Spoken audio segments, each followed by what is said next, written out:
the sweeter her voice becomes. A former member of the Matrodymes, very experienced female entertainer, Calypso Queen of the World on 5 occasions. This evening, her 2 selections, the first one, Equal Rights. Ladies and gentlemen, let me hear it one more time for singing Francine, Equal Rights. Thank you.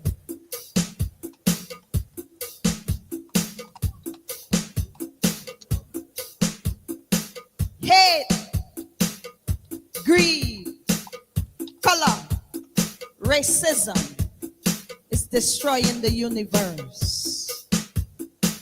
I am totally against that. The title of my song, Equal Rights. That's my contribution for the evening, ladies and gentlemen. 1, 2, 1, 2, 1, 2, 3.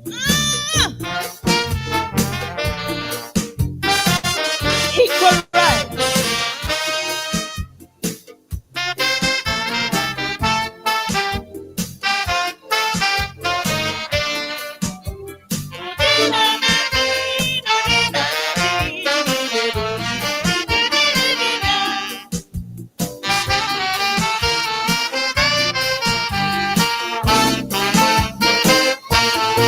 I've studied days and nights, I've studied blacks and whites on the question of equal rights. I say I studied days and nights, studied blacks and whites on the question of equal rights. Well, after careful consideration, meditation has brought me to one conclusion. The old, the young, the weak and the strong, only fighting a battle of equal wrong. Because everyone is born equal, with an equal right to be born. And everyone is equal, so don't treat each other with scorn. The color of your skin doesn't mean a thing. Live and love and be satisfied. You already have your rights, so there is no need to fight. The right to live is the right to die. Thank you.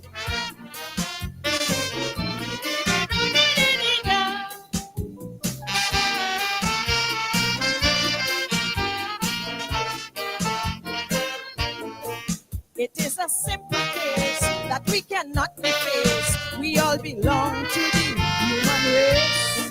So you can tell your bud, we all are made of mud, equivalently equal by flesh and blood. So what's the use of all this confusion, discrimination and fight for worldly possession?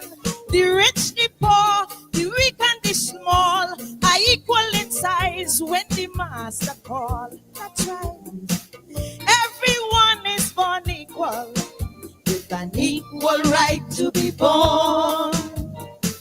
And everyone is equal, so don't treat your brother with scorn. We have the same earth to live, the same life to give, and yet we will not unite. We ought to be ashamed to play a dirty game and then talking about equal rights.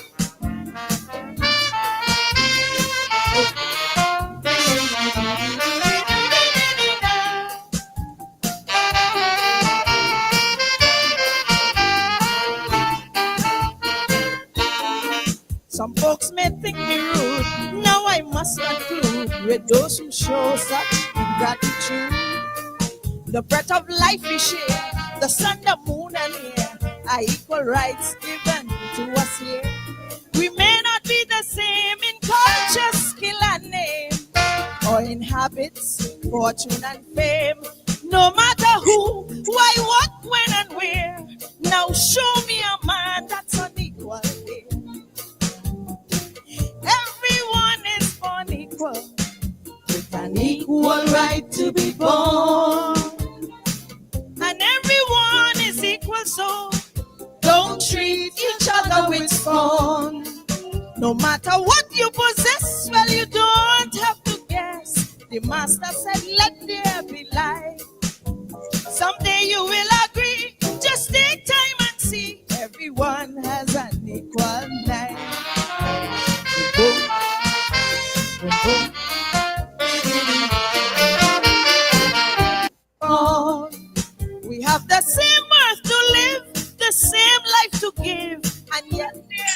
not unite. We ought to be ashamed to play a dirty game and then talking about equal rights.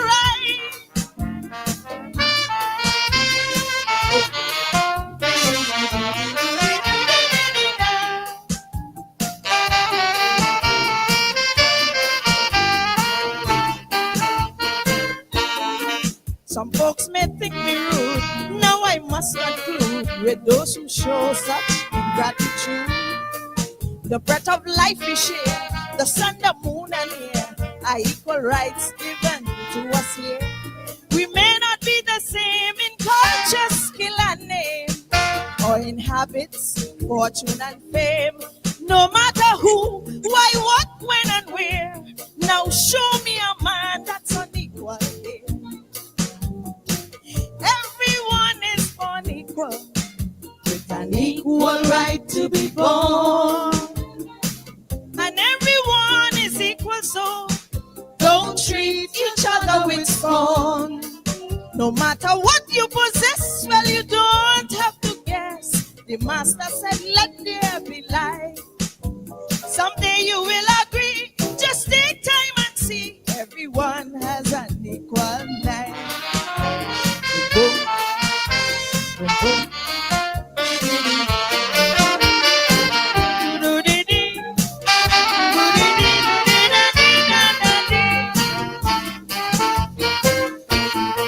Now there are foolish men who know but still pretend the laws of nature try to amend. No matter what you feel, the truth you can't conceal, and for sure, what is real is real. We may not be the same in culture, skill, and name, or in habits, fortune, and fame. No matter who, why, what, when, and where, just show me one man that is equal here. Everyone is born equal, with an equal right to be born. And everyone is equal, so don't treat your sister with scorn. We may differ in looks, in language, in shape, in ways, or even in height. But please don't forget, in life or in death, everyone has an equal life. Boom, boom. Love is the answer. Love is the only answer. Thank you, ladies and gentlemen. Francine Edwards, singing Francine originally from Barbados, became a Trinidadian. So many of the Trinidadian Calypsonians were born outside of Trinidad. The master himself, Mighty Sparrow, born in Grenada, singing Francine, equal rights, arguably the sweetest voice ever to grace a stage in the Caribbean. That can be debated, but seriously, sweet voice, singing Francine Edwards, equal rights.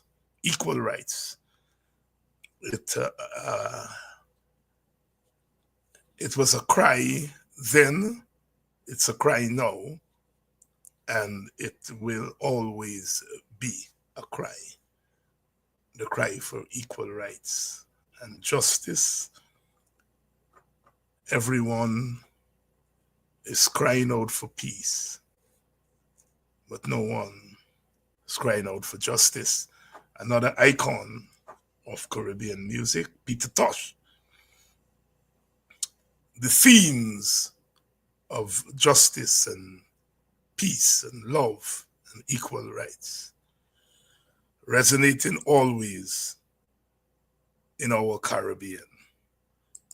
Good evening and welcome to Politics 101. Dr. Henry Jeffries here tonight. And we are going to continue our conversation. Last night, thanks to all of you who contacted me about last night's program. as Brother Ogunse said last night, the ancestors move in different ways, strange ways. After all the cry that accusing them of buying votes and that we are so unfair to them. It's a figment of our imagination. Nobody buys votes. The PPP doesn't buy votes. And then it comes out. It comes out. I mean, anybody who pays attention to what's going on knows that vote buying is the order of the day. Vote buying is the order of the day.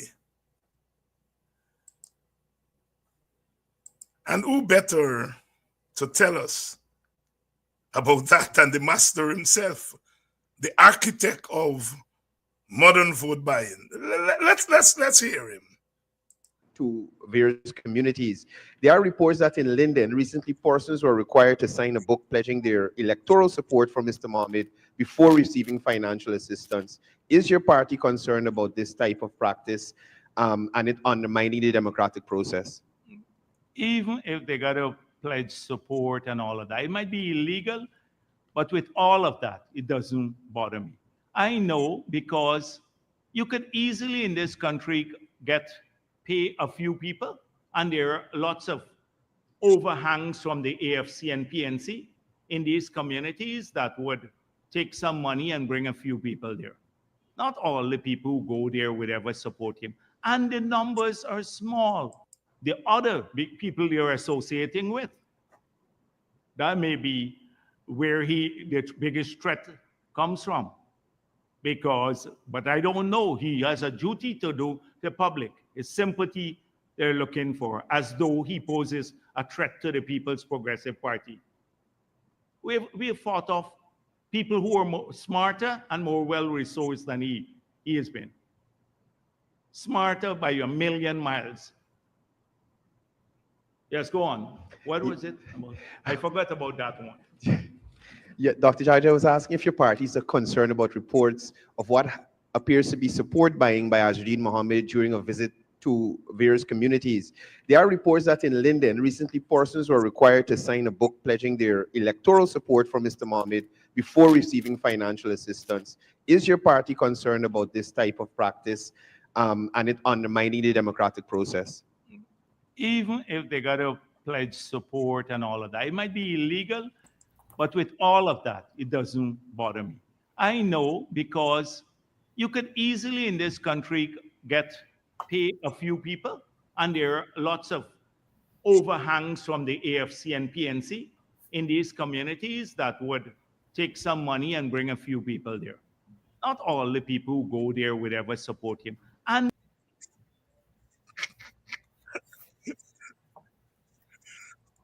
oh my goodness. Hey, Dr. Henry Jeffrey, good evening.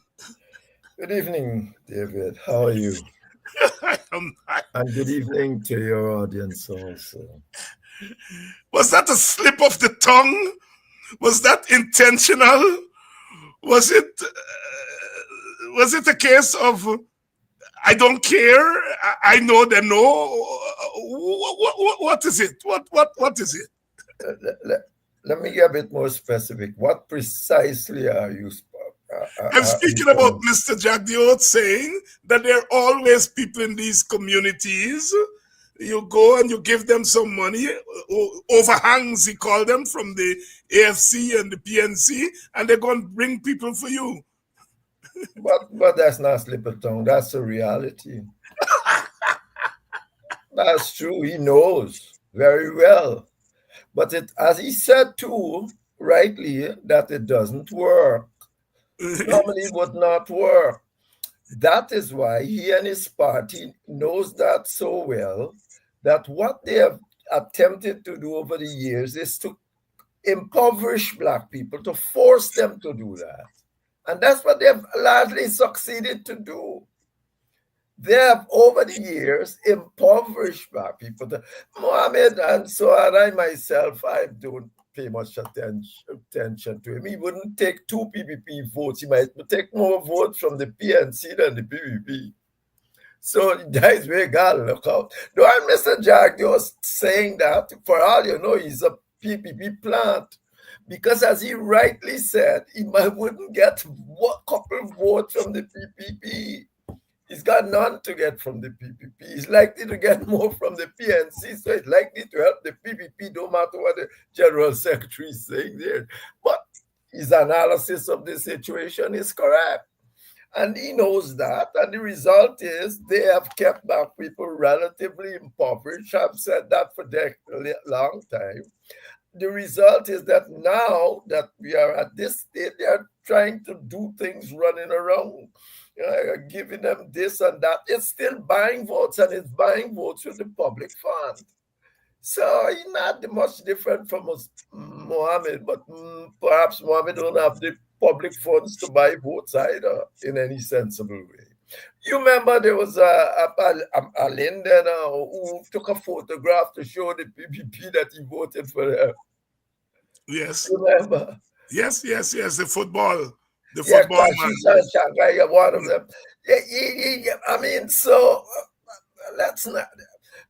As I said, people have been buying votes and doing all manner of things. The PPP has gone far than Mohammed trying to buy votes. So they recognize it's Ghana's, the reality is you have ethnic voting. And the PPP knows quite well it's difficult to have Black people to vote for them if they treat them equitably. So they decided for a long time not to treat them equitably. And therefore, as they get poor, now you can run around to their community, get them a couple of dollars to clean some trench, and most of them might say, look. And the people they are giving this money to us, as he rightly said, they are, what he called them, I couldn't even remember they were, but marginal. Overhangers.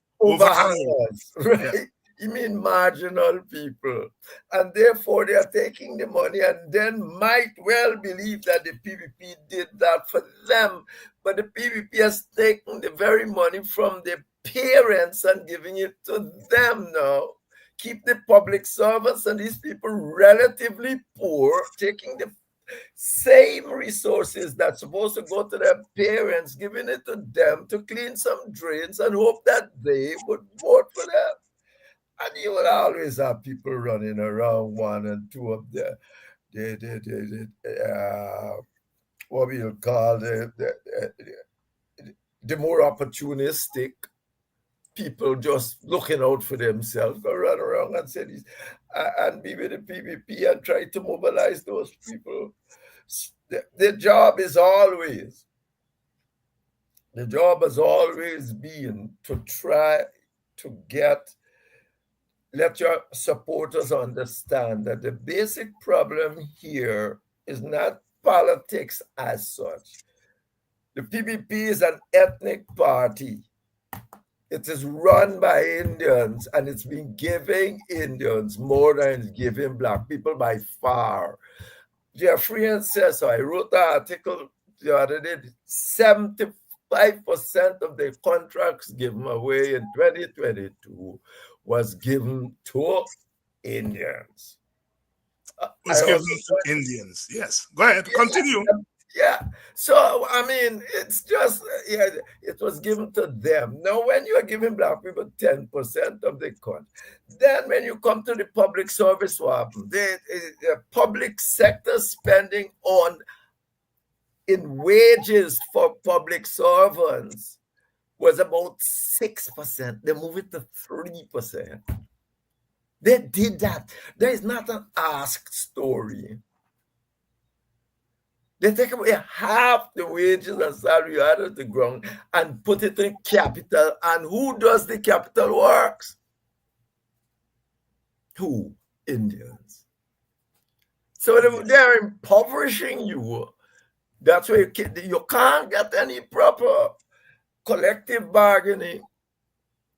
Not under the PVP, not in the public sector. It might go in Gaisuko and so on, not in the public sector. You can't have it because collective bargaining means that we have got to sit there and see the books. Remember, Jagan said, give them the books.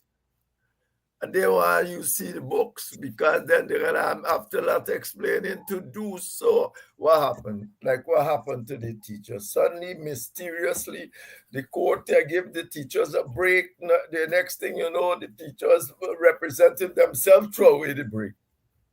They said it, people saying they were bribed. I don't know, but whatsoever, they might be bribed, they must be stupid, but they did it. They did it. They did it. And yeah. And let me quote from your article here, because you are quoting from the National Procurement and Tender Administration website in 2022. 56.9% of the contracts were awarded to businesses owned and operated by Guyanese of Indian descent. 72.8% of the total dollar value of awards went to businesses owned and operated by Guyanese of Indian descent. 10% of contracts awarded to businesses owned or operated by Guyanese of African descent, and 7.1% of the total dollar value of awards went to businesses owned by Guyanese of African descent. And this is not, these are not figures that you're pulling from your hat. They're on the government. It's not even wrote it. It's people who do some little research. The people can deny this anytime by doing its own research. How many times have I not sit down and said, these are numbers that people are doing their little research on the side and are coming up with. Now, you got enough resource to do an ethnic analysis of what is going on in Guyana. But you don't do that. You cannot get the census much as to do any ethnic analysis with. But to tell you, it's not me. This is other people sitting down, going back and trying to show the disparities.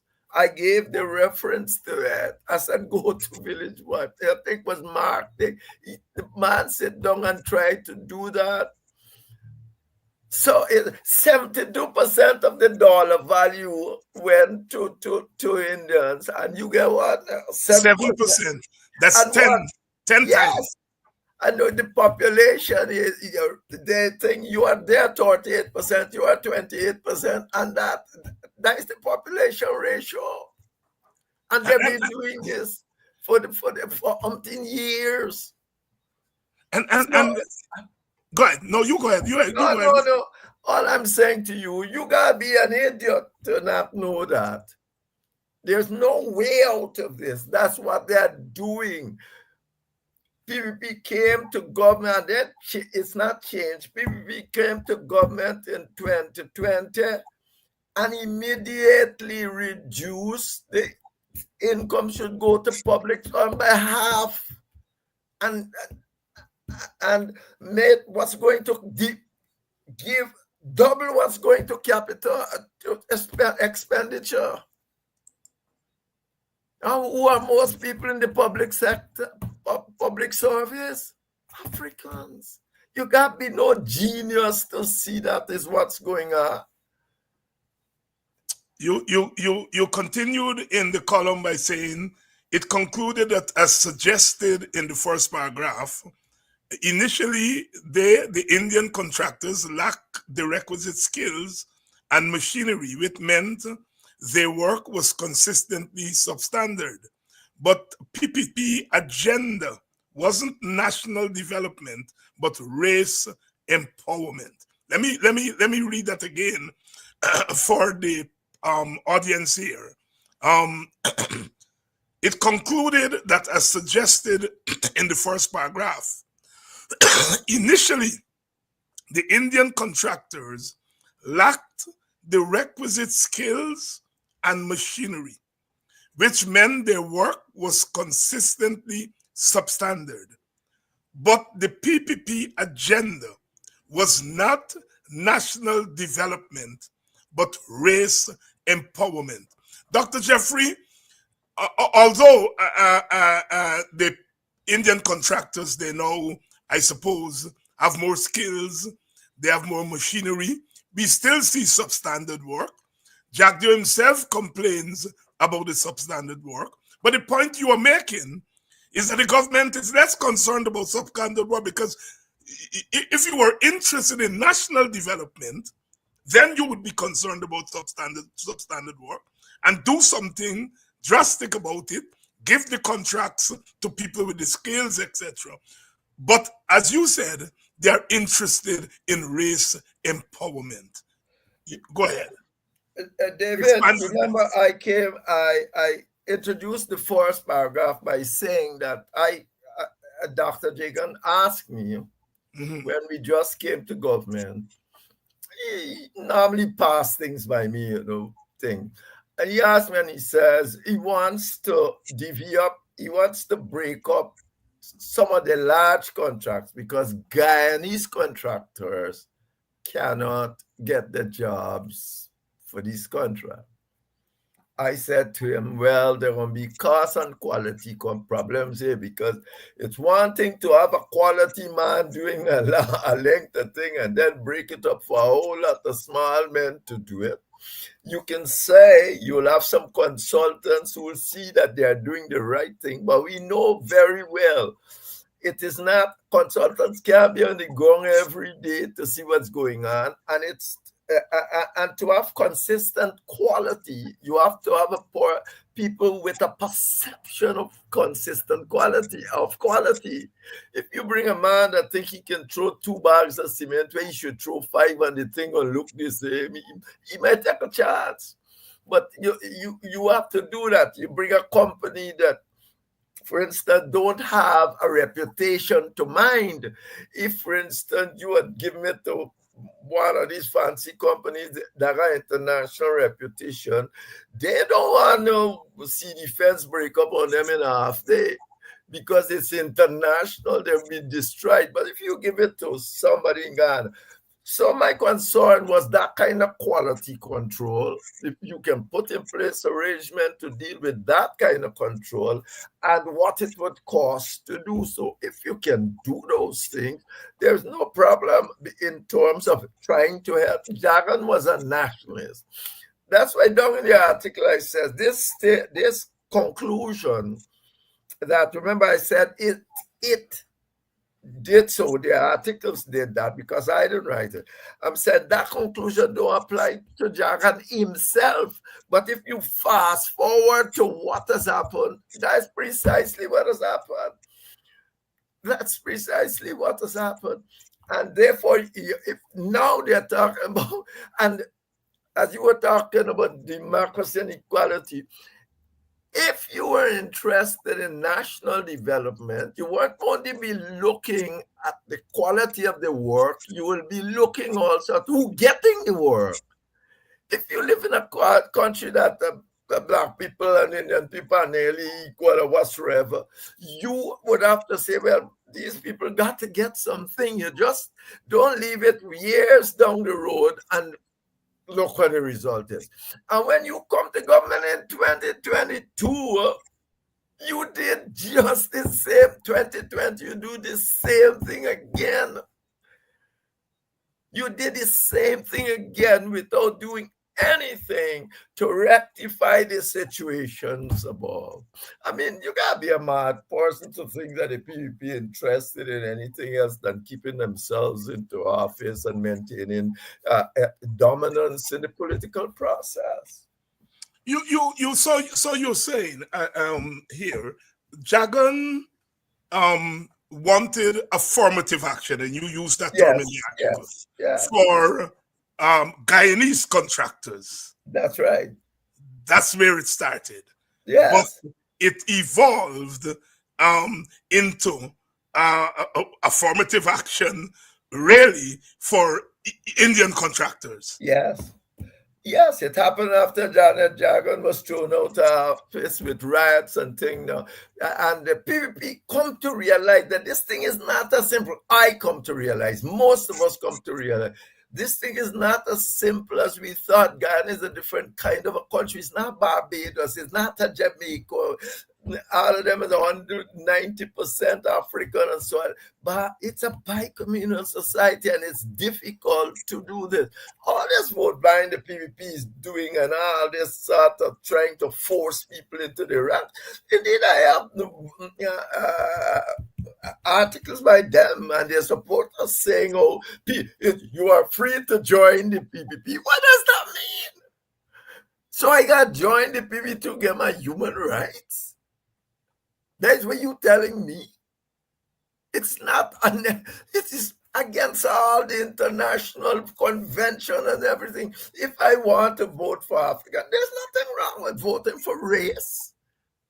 The situation then has to be, the governance structure has to be constructed to make sure that I'm not or you are not disadvantaged. It's not for you to tell me, oh, you got to, I vote for you to get a job, to get a contract, and I am going to do it.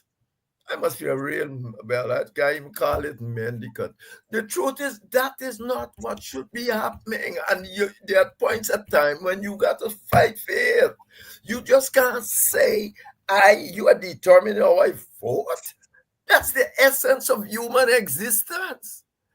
My vote determines who rules me. What happened to me in the future? You cannot be coming and tell me you want. Well, it's not saleable. It's against every line, every country. People do it, of course. And so it happens. It's against every law in every country. You can't give up your right to determine how your own existence going on.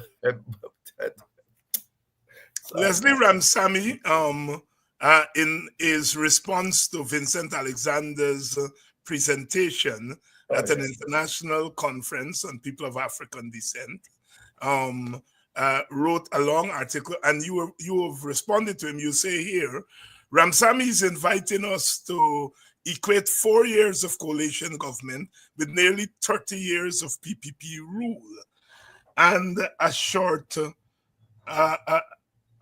non-oil period with a time of resource abundance. And of course, this is something that should be normal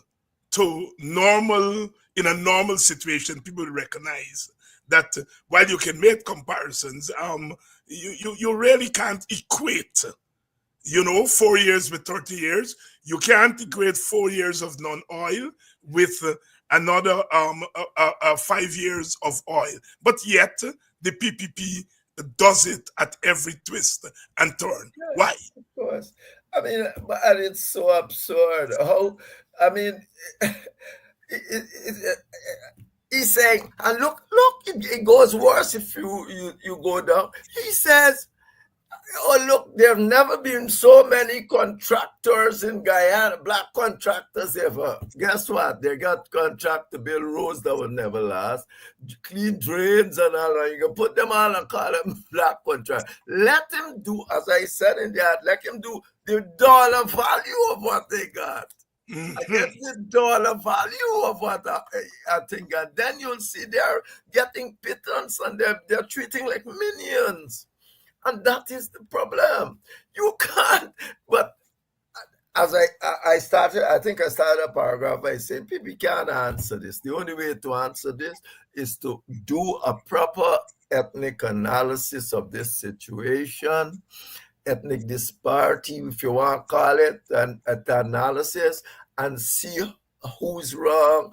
If I don't want to say these things. When I look at this thing, that's what happens. See who's wrong, how it can be rectified, just like how Jackman could have seen how it could rectify. You have to rectify it. You can't keep going on and doing the same thing the minute you get to government in 2020, and that's the orphan alley period. But then again, we know that doesn't matter who rules. The party rules. It's simple as that. It's democratic centralism. This caught my eye, the very last paragraph. Following the 1999 resignation of President Janet Jagan and the 2001 vitiation of our presidency, the PPP came to understand that it would not be able to democratically win sufficient African support to continue its ethnic dominance. Many observers have been suggesting that it is possible to protect ethnic interests by liberal democratic means, but personal and collective interests in the PPP have merged, and it is most unlikely that the personal autocratic power facilitated by malignant arrangements such as democratic centralism can be sustainable. Let's take the first part of that paragraph. Following the 1999 resignation of President Jagan, Janet Jagan, and the vitiation of our presidency, the PPP came to understand that it would not be able to democratically win sufficient African support to continue its economic dominance. You, of course, did not read this in a book. No. I mean, I have written a whole book on it, as a matter of fact. Exactly. But, the PPP then came to the conclusion that it had to do other things to get Black people vote. It had to, remember at one time, the PPP had a small overall majority, about 53%. Yes. All right, so 3% running. But that dissipated because nobody wants to live in a country. People don't want to live in a country with consistent turmoil. So people leaving, every time you got opportunity, you go on your way. So by 2000, after the problems that led to the election being vitiated and all of that, and the PPP still wanted to stay on to power, Carter himself said it. You remember Jimmy Carter left in 2004 and said they don't want to change the system. I gone. There's more or less this system, the winner takes all system cannot run. Go ahead, I gone. It's not, I didn't say it. They are going to do, and from then on, all sort of election manipulation started. As I said also, the last election, the PPP win was 2006. And that was a bad year for the PNC with Corbyn and the WPA and all of you all quarreling about who must be the leader of the PNC. But the point is, that is about the last time they won an election overall. In 2011, they were saved by the plurality system. That they got a minority, but the plurality said you can get 20% of the vote if you get the highest number of votes and become president of Guyana. If you get enough party, you must can have 10% and become president of Guyana. And 2015 they lost, and we see what happened in 2020. Essentially, the system cannot, unless they force people into their ranks. And that's what they're trying to do. All of this is simply that. That's what they're trying to do. One of the issues that you were involved with, and in today's today's Kaitro News, there is a report on statements that Ralph Ramkaran made on a program last week. Basically, he said on that program, I watched the program, he said the present leadership of the PPP just changed the PPP's mind on power sharing, just ditched it. And I don't know if you read the report in today's I did. Kaitro News. Yes, I did. Of course, it's not new because you have said it also, and thing. But again, for audience, talk to us about that collision, the recognition from about 2001 that look, you can't win an election democratically because your supporters are leaving. African people are not going to voluntarily come and vote for you. Logically, one would say move towards power sharing, but at that same point you decided, I don't want power sharing. So the collision of those three factors, your supporters leaving, your recognition that black people are not going to come and vote for you voluntarily, and then you turn your back on power sharing. Yeah. Talk to us about the collision of those three factors. Well, as I said, once it started, you remember Jagan had a principle. You know what? Around just before he died, maybe 1976 or so, public servants got a 70% increase in salary. You mean 1996? Jagan said that you should cover inflation. That was Jagan's principle to deal with public service speed. You can ask anybody in the public.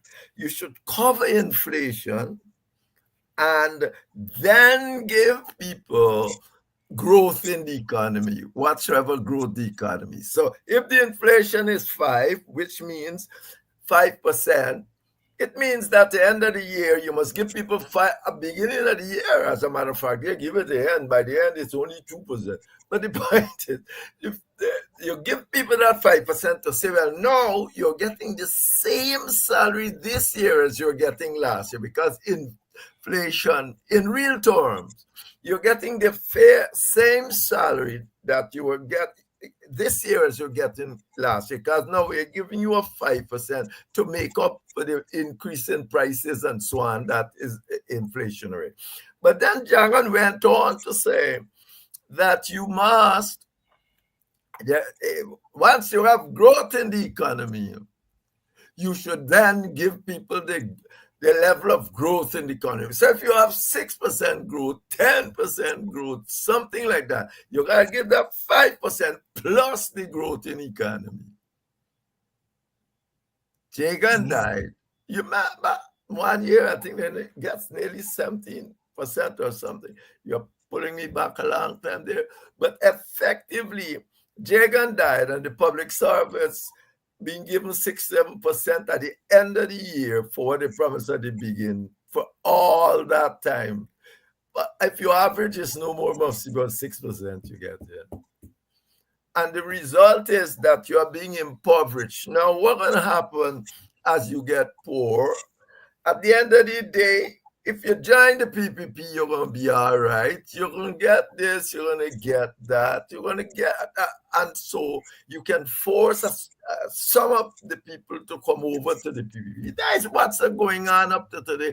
But it got more rampant after after the Democratic election the last time. Because the minute, even after Trump, Donald Trump set up the arrangement, the study that showed, that ended up saying that what Carter was saying was correct. You have to have that kind of arrangement. Like Suriname, you can't have a winner-take-all system or it would not work. And then after Trump lost, Biden came into office and immediately called upon the government to do it. Of course, Carter left since 2004 now and said, I ain't able with this lot. They can't do that.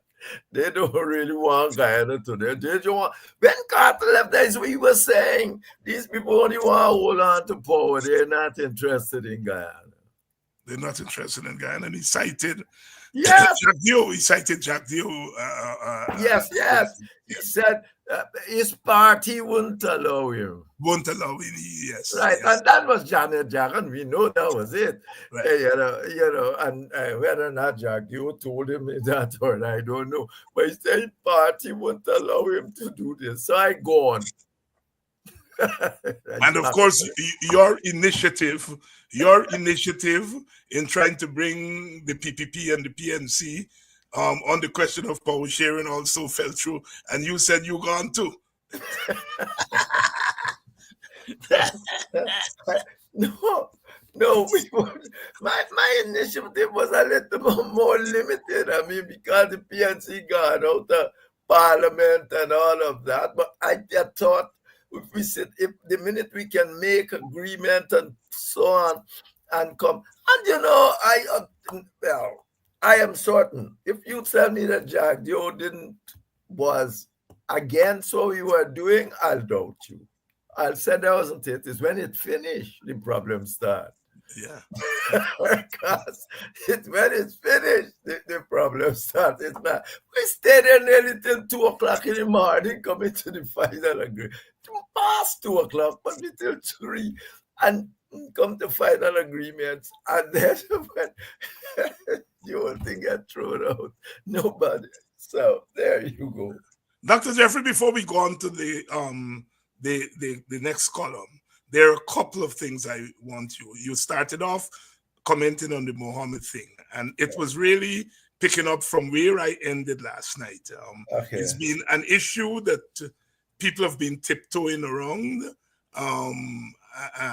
The opposition leaders have been tiptoeing around the issue, and we've been under a lot of pressure to speak to it. And last night I began to speak to it. Leslie is making the point here, Mohammed in the race will hurt the opposition 10 times more than the PPP. And you touched on it at the beginning of the program when half of the audience wasn't here. And so I'm asking you to repeat yourself on this Mohammed phenomenon. The Mohammed phenomenon. Mohammed would not got any significant number of votes from the PPP. Jack, you know that. He said it during the teachers' strike.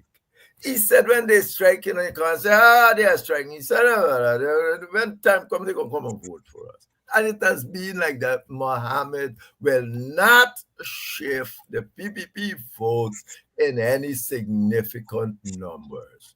Now he's more likely to shift African votes. In what number depends on how you play your cards. The result is that you have got to watch that, because it doesn't matter how the PPP knocking Mohammed and so on. The next thing you know, they are in cahoots.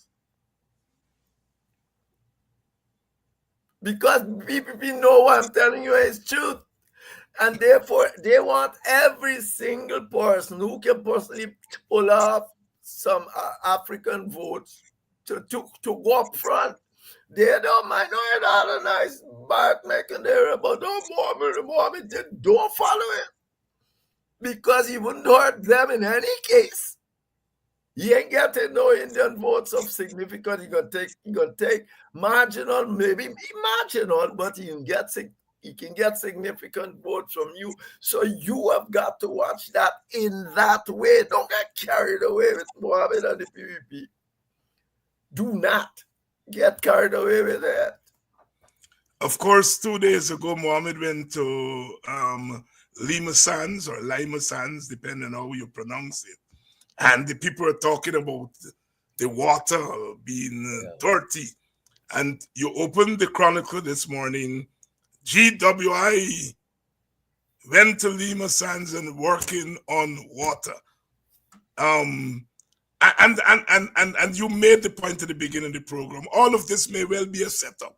Yeah. It has happened almost every election. You set up all these little parties to go run thing and do all sorts of things. So don't worry. Don't get carried away with that. Mohammed, if you want him to take votes from anybody, it's the people. Let him go in the PVP area and get votes from the PVP. Let him do that. Dr. Henry Jeffrey here, weighing in on the Mohammed issue. And a number of you contacted me since the program last night and asked that we talk a little bit more about the Mohammed issue, because you all smell something, and as Dr. Jeffrey is saying here, and it's my instinct also that it is the African community that is more vulnerable to the vote buy-in, Yes. for reasons that we have discussed on this program over and over again. Dr. Jeffrey, the other point I want you to comment on or expand is the point you made in passing last week. And the 3 University of Guyana students, 2 of them are in the International Relations program, and 1 of them is pursuing an economic degree. And they wanted you to expand on the phenomenon. You made the point, the observation, that when the PPP wanted to get rid of Mashramani, Clinton Collymore, who you said was usually very quiet, said, well, you all don't leave the black people thing alone. And these students wanted you to expand on that, to say whether it was whether that intervention was more an exception than the rule. But it is not, Mashramani is not, there are not many Mashromanis or Mashramani-like things for you to have a whole lot of those interventions for a start. So effectively, it was, I remember it up to now because it was an unusual thing, because this was people in the PPP were saying, oh, we could get rid of Mashroman, let's put independence in the days and that sort of a thing. And, the issues start, people quarrel, and I said something, everybody's saying, yeah, okay. And Collymore, I think it's because he doesn't speak a lot, and so on. And he comes out with this very, very raw situation that you left them black people think alone. Well, it tells you that the PPP has always seen Mashramani as the black people thing. And he came out with it, and it says, "By left the thing." Jenny said, after the display, I left the thing alone. Right? We can have celebration at Independence time too, if you wish, but leave it alone.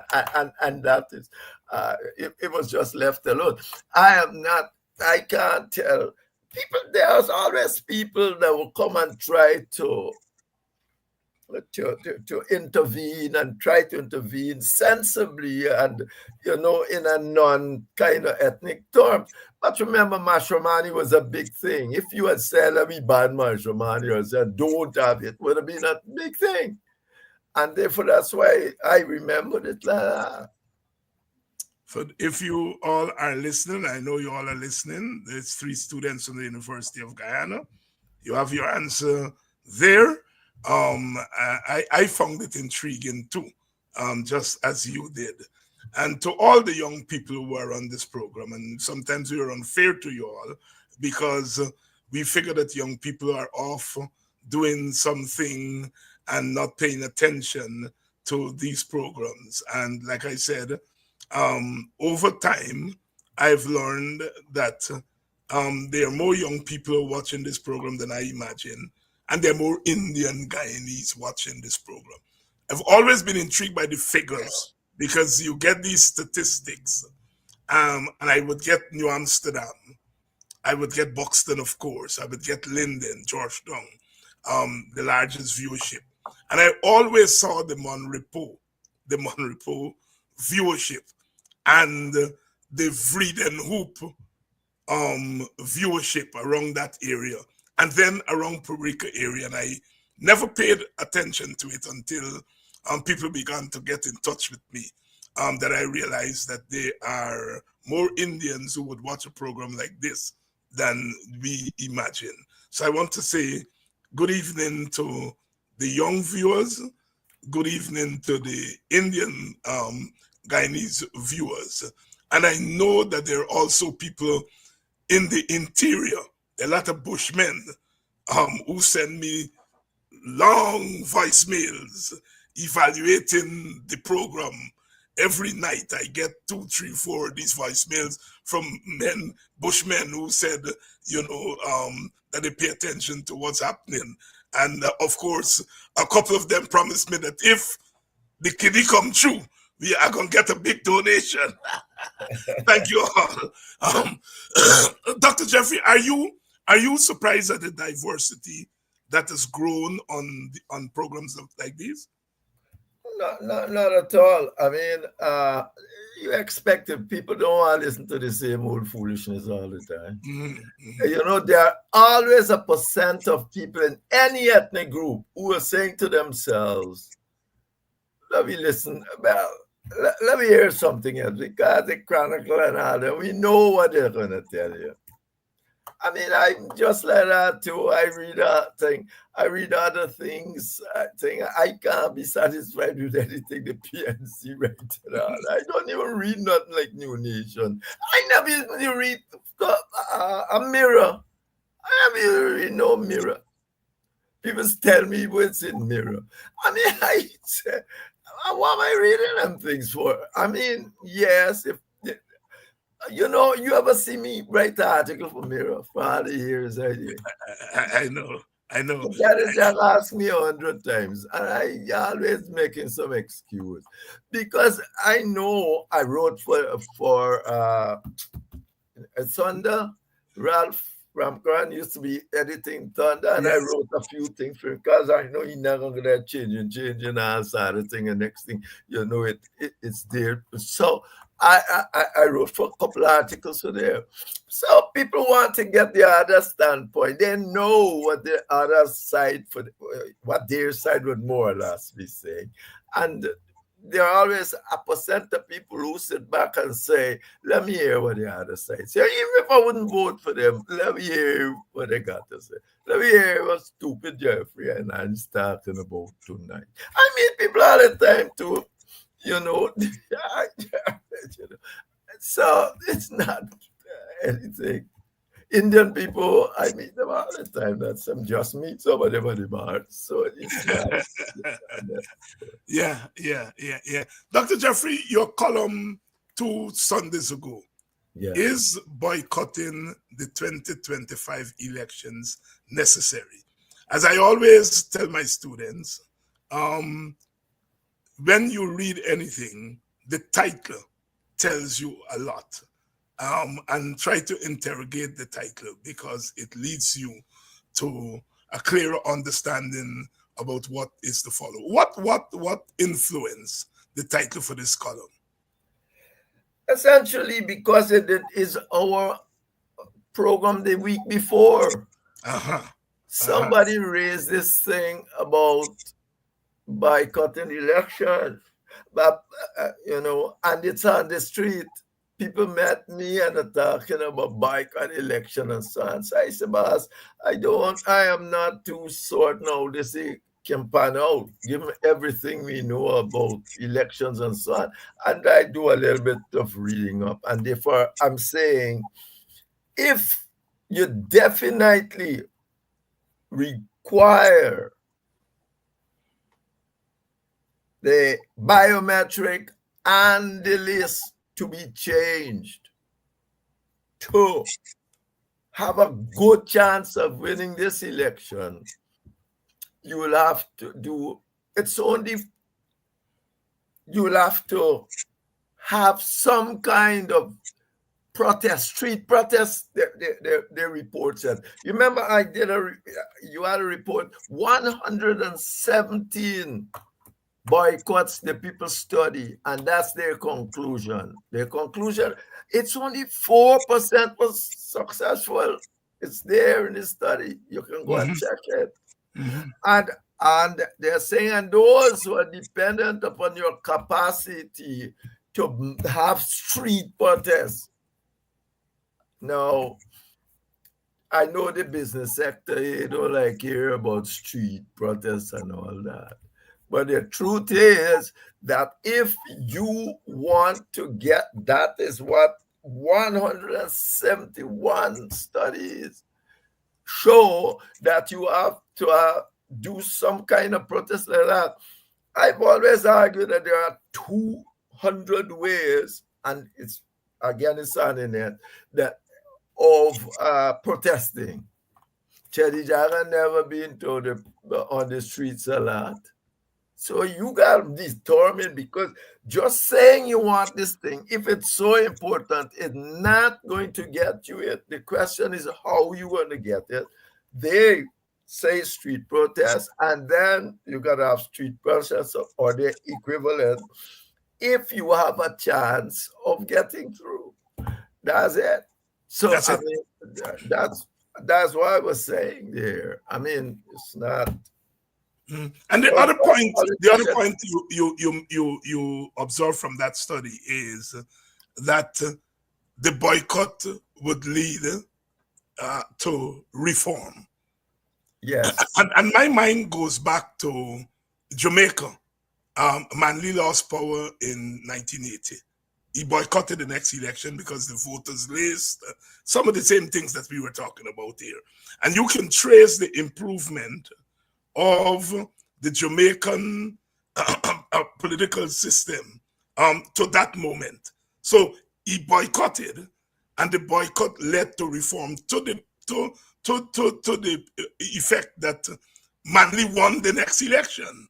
Yeah. In 1989, he was back in power. Because he had a lot of people that believed in what he was doing. Yeah. But you see, David, there is a 90% African country. Aye. You ain't gonna get nobody believing what you're doing. You gotta start off from that. So you're in an even worse situation. You understand? So effectively, when you boycotting, you gotta, when you are boycotting election, you have to have some other backup mechanism to drive the process. So, and that is essentially what the research has shown. Of 171 things. It's not something in Jeffrey make up. Aubrey Norton over the weekend was on his party's program Nation Watch, and he said that if there are no biometrics and a clean voters list, there would be trouble after the elections. He didn't use the word trouble, but he said that there would be hinting. I can't remember the word he used after election, and he said that there may also be problems before the election. What do you read in that little dance day by Aubrey? Yeah, he's obfuscating. Aubrey, it's not me, Sesaba, it's Jeffrey. No, obviously. I mean, he don't see much. If he must determine if biometric is very important to him and do what he can as best as he can before the elections. I understand all the constraints to all the street protests and so on and so on. But as I said, you got 200 ways of doing things. You got to do other things to equate to street. But I'm not saying street protests, because countries, those are no doubt facilitated that. But if you don't facilitate it, you gotta get other ways of dealing with it. But the party has about what's going to happen in the election doesn't happen after every election in Guyana, because now, the minute you lose, you get a good reason to say why you lose. So we're back to square one in terms of any sort of development. The minute you lose the election, you go back to say, well, tell your people that's that this, look. So you're back to square one. But you've You would have already thought, lost. yeah? But you have already lost. Yes, yes, there is. I'm just going to go slick. That's more or less he said. Because if I lose, trouble gonna come. That's how he said. Yeah. If I lose, you might get trouble. You will get trouble, because it's a situation that you always get some trouble. So effectively, that's what he's saying. And you would have thought that the PPP, if they could have won without this shenanigans, won't want trouble after election, Right. they'd allow you biometrics and other things. But it's quite clear that they cannot win without all this electoral shenanigans. So they don't want you to have any biometric, and they control, as the IT said, Transparency International said, TI, they control the state. They have captured the state, and they're doing a Maduro on you. This is essentially what it is. They might talk thing about Maduro on the border, and all of us must think for the border, but politically they're being a Maduro. They're doing the control the election commission doing just what Maduro doing in Venezuela. It's no different. No different. I don't know how much you dealt with the IMF and these international organizations, but the IMF was here the other day and they gave a preliminary report, in a sense, giving the government a kind of clean bill of health as far as the economy is concerned. What should be gleaned from that? No, nothing. The IMF are talking about inflation and how it goes. When the government comes in and it wants to spend all of on infrastructure, he cut the public service wages and they put them on infrastructure. So all that was part of it. It's the IMF I got those numbers from, as you can see. Yes. Right? Yeah, I'm not dealing with the political ramifications of that. Mm-hmm. They're saying, all right, if you want government spending to be X, you determine how you spend it.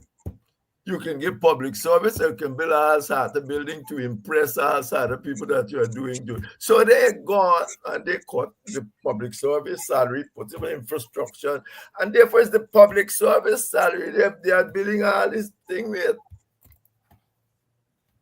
So the IMF always give bill of health clean. Next day, the whole place got revolution and all that. That is not no. Hey, boss, you got election observers come observe election. Next thing, they gone. Even Carter sent all them, they're saying, oh, election free and fair. Next thing, the thing goes to court, the court throw it out. It happened in Ghana, it happened in Kenya, it happened in Maldives, it happened all over the place.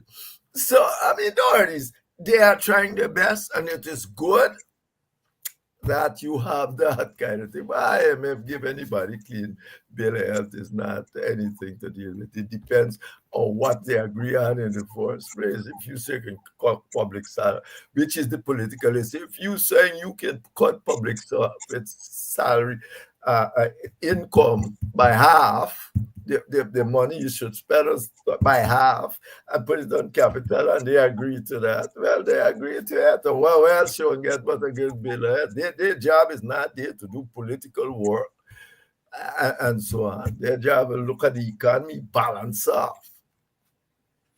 You were once education minister, and of course, we saw the embarrassment over the last week with the Gold Scholarship Project and the University of Staffordshire saying they were never part of this thing.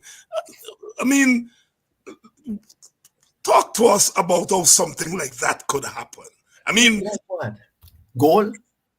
Because it's gold, you must ask me. Now it can happen in Staffordshire because gold is a totally unnecessary thing. You have institutions here. Instead of building up your own institutions, I wrote on this right now. Instead of building up your own institutions, you got things that the people can control and give who they want and take who they want and do the thing they want. It's the same thing they do in Barbados. You got Carnegie. Instead of building up Carnegie, instead of doing that, they're going and do it in Barbados. It's all this is just confusion so that the PPP can get their hands on who gets what and when. They don't want to pass it through the normal process of governance. Their state has been captured and the PPP just using these resources as they feel fit. They don't want to go through the normal governmental processes. Because if you give UG money, you got to answer in Parliament. This other thing, that just get any old goal, bring any old person, put them to run something called Gold with Million. Come on, that's government. That's government. Dr. Henry Jeffrey here tonight, talking through the issues, some of the issues he raised in his last two columns. We touched on some topical issue. As you heard just now, we talked about goal. There's not much else to say beyond that. It's just part of what Jeffrey has been calling over time the PPP's praxis of control, the PPP's practice of dominating the state and the society. We are not in a very good place. We have to continue to keep our eyes on the ball, because not a day passes that you don't get this thing. Dr. Jeffrey, often there are things that political scientists and political commentators don't pay a lot of attention to. But you were in government. If you come to Guyana, it won't take you a month to realize we get blackout regularly. And then you stay long enough, we get accidents on the road daily. And now fires almost every day. What does that say? As an analyst, as a political scientist, somebody who studies government, and we who study political science, we learn very early that one of the functions of government is to look after the welfare of the people, etc., etc., etc. When you have blackouts, accidents, and fires such regularly, what does it say about governance? David, why you asking me? If you got chaos, what does it say about governance?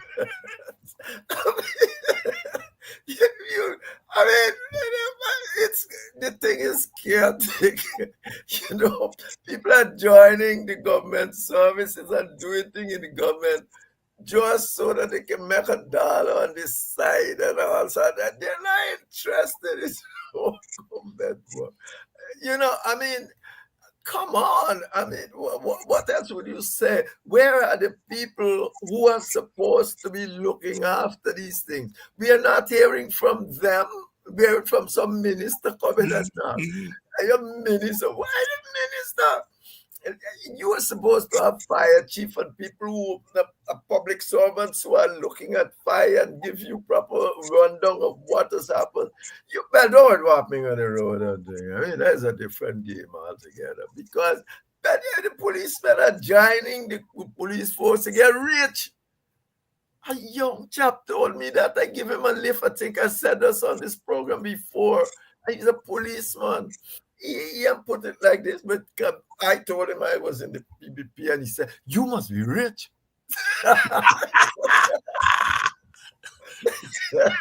Just so. I said, "No, sir. I'm not rich at all." No, that's what he said. And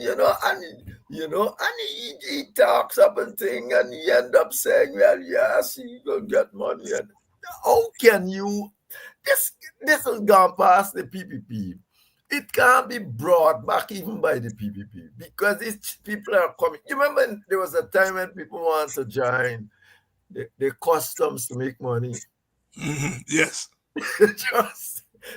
People want to join any government service now to get money, not the customs. And that is what has happened. Even today, but I can't tell you that. Even today, when you sit down and listen to people, you say, really? And Dr. Henry Jeffrey here, another Tuesday, another discussion on the woes of our country. How we long for the day that we can talk about the positive things in government. Clearly, there are positive things happening in our society, but not at the level of our politics and our government. But we continue to hope that just as God smiled on us with oil, he will smile on us with some positive, transformative things. Let's Although hope he comes quicker though. Because look, remember the last Eldorado? You know, now people Yes. looking for it.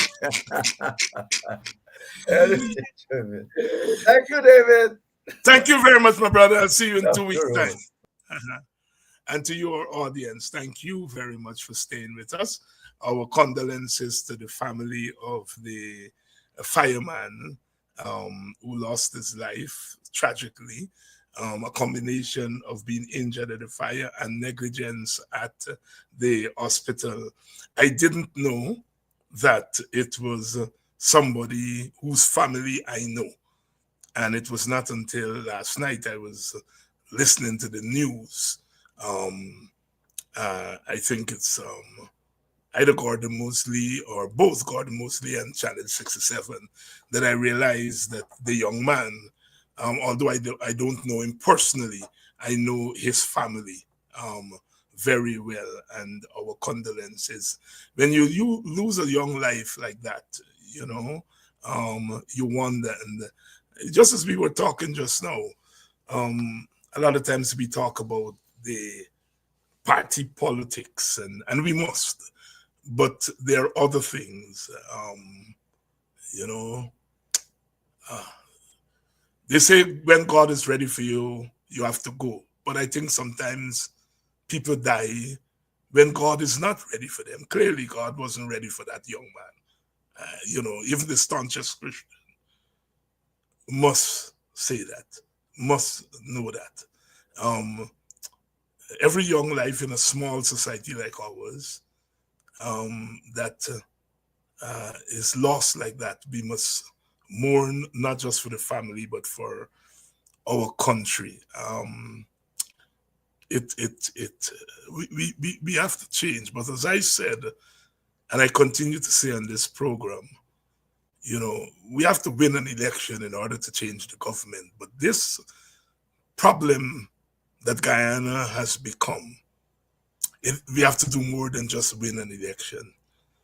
And clearly what the PPP is doing is that it is trying to change the society in a very vulgar way, that any new government would have quite a challenge to really pull this country back, pull Guyana back. We can't go on losing lives on the road.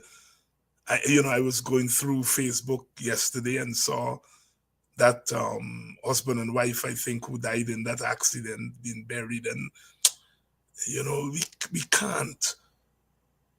The homes that are being lost by fire, and lives, not just homes, lives are lost by fire. Clearly, no IMF report will capture those lives that are lost by accidents, those lives that are lost by fire. The amount of man-woman and man-hours and woman hours that we are losing because of boycott, because of blackout, sorry.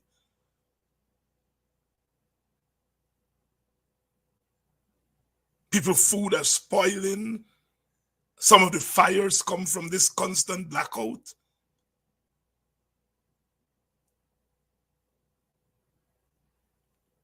Are we depanam? Are we depanam? And since we are on it, we will have to clean it up. And Guyanese people, we've got to toughen. We've got to get tough. I have always, as you all know, always on this program, and whenever I get a chance to speak on other programs or to speak at public meetings in Guyana, I defend our people. Those who are saying that we don't fight enough, you all don't fight enough. I happened to go out a little bit over the weekend at a birthday party in Arizona here, and I met Guyanese, you know. Good evening to you, Mr. Ben, who recognized me by my voice, and other people were there, who wanted to talk about what's happening in Guyana. And almost everybody is saying to me, why are Guyanese people not fighting? I know people don't get up just like that and go on the road and start to protest and so on. Protests are led by political parties. But I think you all have to push your political parties. It is not normal. It is not normal for people facing the kind of aggression from a government like we are facing in Guyana. And there are not any visible resistance, to use the term by my brother Takuma Ogunse. No visible resistance. We've got to toughen up as a country. And we've got to be able, when I said what I said 3 weeks ago, I knew that the PPP were going to bring out the goon squad against me, but I was ready for it. I was ready for it. I had to say what I said because somebody had to say it. And I decided that I was going to say it, and I was ready for what was coming. We got to fight back. We got to fight back. And everything they were trying to beat me up on, they are now saying the same thing. Jack Doe is now admitting that it's easy to buy votes in black communities. And they were beating me up, attempting to beat me up for saying that. I saw Pandit Ubraj Narain today condemning Jack Doe for talking about bucket load of shit. Too late, Pandit. Too late. Too late. When I spoke what I spoke, you should have recognized where I was going and stepped back. Pandit today was talking to Indian people. Well, you're not too late with that. Because that's what our Indian comrades in the opposition should be doing, speaking to Indian people. We are talking to black people. And when we are talking to black people, let us talk. I smiled today that I watched brother Ubraj talking to Indian people as I was talking to African people. And when I was talking to African people, he came out and condemned me. I did not condemn him. I embraced him because I said, there's a man that lie down on the road for black people. Incidentally, that charge was thrown out today because they charged him and they charged Sherrod Duncan for obstruction, and the court threw out that today. I think they were represented by young Darren Wade. So I saw Pandit today talking to Indian people and asking them to stop behaving in opportunistic ways. Pandit, that's what I was doing. And you condemn me for it. Our Indian comrades on this side, on this political side of the political divide, must speak to Indian people. You are in a better position to do it. And when we are speaking to black people, leave us alone.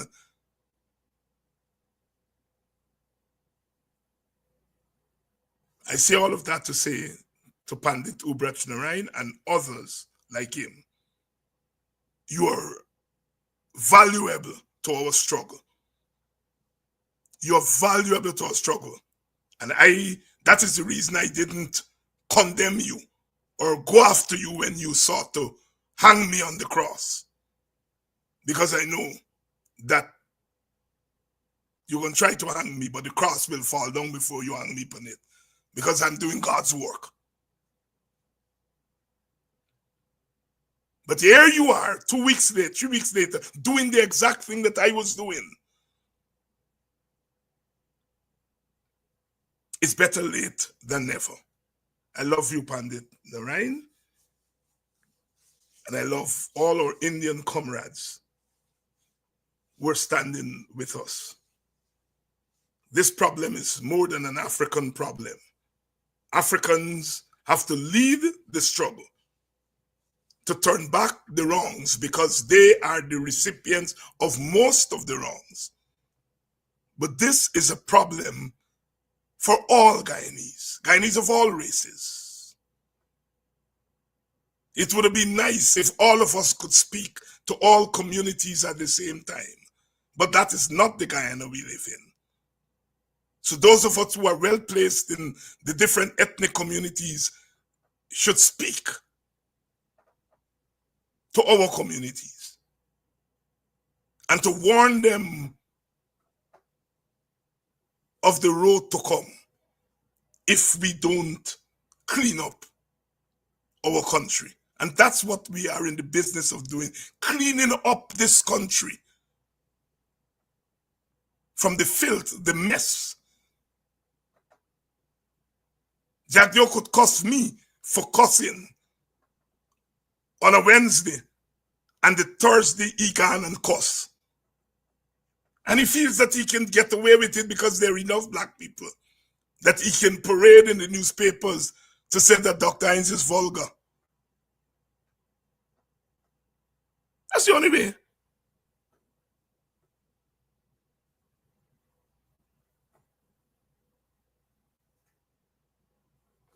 We come in peace, we live in peace. I'll be back tomorrow night for another edition of Politics 101. As always, I love all of you, all of us. We are in this together.